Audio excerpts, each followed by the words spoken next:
Miss হবে না আপনার পছন্দের টিভি শো। দেখুন জি5 অ্যাপে একদম ফ্রি। পাকামো না করলে হয় না, না? খিদে যখন পেয়েছিল খেলে না কেন? আমি না অর্জুন গুন্ডার বউ, আর তাছাড়া এখন আমি ক্যারাটেও শিখি। এত সহজে খিদে আমায় কাবু করতে পারবে না।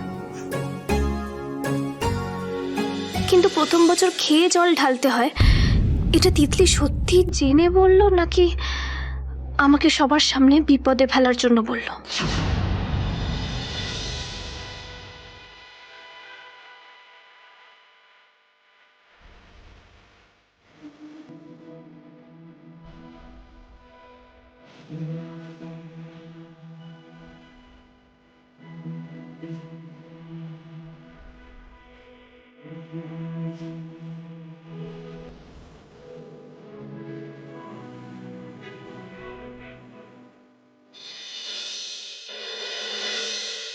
পুজোর আগে খাওয়ার নিয়মটা বলে তিতলি কোথায় চলে গেল?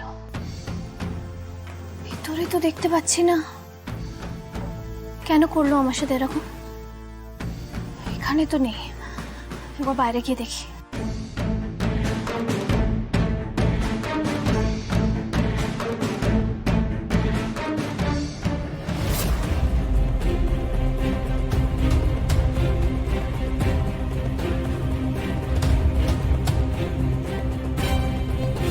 এই তিতলি,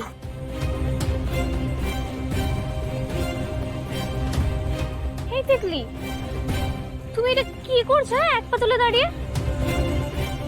এই তার আগে আমাকে বলো তো, তুমি ওই জল ঢালার আগে তুমি আমায় কেন মিথ্যে নিয়ম বললে যে যারা প্রথমবার জল ঢালে তারা নাকি খেতে পারে?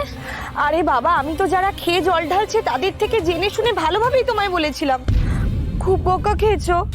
তা তো একটু খেয়েছি, কিন্তু তাও ভাগ্যিস আমি খাইনি, খিদে কন্ট্রোল করেছিলাম। সত্যি বাবা, এই নিয়ম কানুন না ভীষণ গন্ডগোলের। কি জানি, এক একজনের এক এক রকম নিয়ম। খুব ভালো করেছো তুমি খাওনি। সে যাই হোক, তুমি এভাবে এখানে দাঁড়িয়ে কি করছো? হ্যাঁ, আসলে যাদের বরের কাজ যত বেশি রিস্কি, তাদের শিবরাত্রির দিন তত কঠিন তপস্যা করতে হয়। অর্জুনদা তো সারাক্ষণ বন্দুক নিয়ে ঘোরে, মানুষের ভালো করতে গিয়ে হাজারটা শত্রু চারপাশে। তাই ওর জন্যেই রোদের মধ্যে দাঁড়িয়ে এক পায়ে তপস্যা করছি। মানে অর্জুন তো আমার বর, তুমি তপস্যা করছো কেন? হ্যাঁ, এক পা তুলে। এই তিতলি, তুমি সব বন্ধ করো তো। আমি করব, অর্জুনের জন্য কিছু করলে আমি করব, তুমি কেন করবে? আরে বাবা, তুমি পারবে না। এরপর তো আমি শিব বন্দনার নাচও নাচবো, শিব ঠাকুর যাতে তুষ্ট হয়। আমিও নাচবো, আমি দিদি ভাইয়ের কাছ থেকে শিখে নেবো নাচটা। এই পাটা নামাও তো। আরে আরে কি করছোটা কি? আরে আরে ছাড়। না, আমি করব। মিলি, একবার শুরু করলে কিন্তু যতক্ষণ রোদ আছে ততক্ষণ টানা দাঁড়িয়ে তোমায় তপস্যা করতে হবে। না পারলে কিন্তু আমি সব করব, তুমি যাও তো এখান থেকে, ডিস্টার্ব করো না আমাকে। আহারে, বড় লোকের বেটির এবার রোদে পুড়ে কি অবস্থা হয় দেখো। অর্জুন দা, এটা দেখো।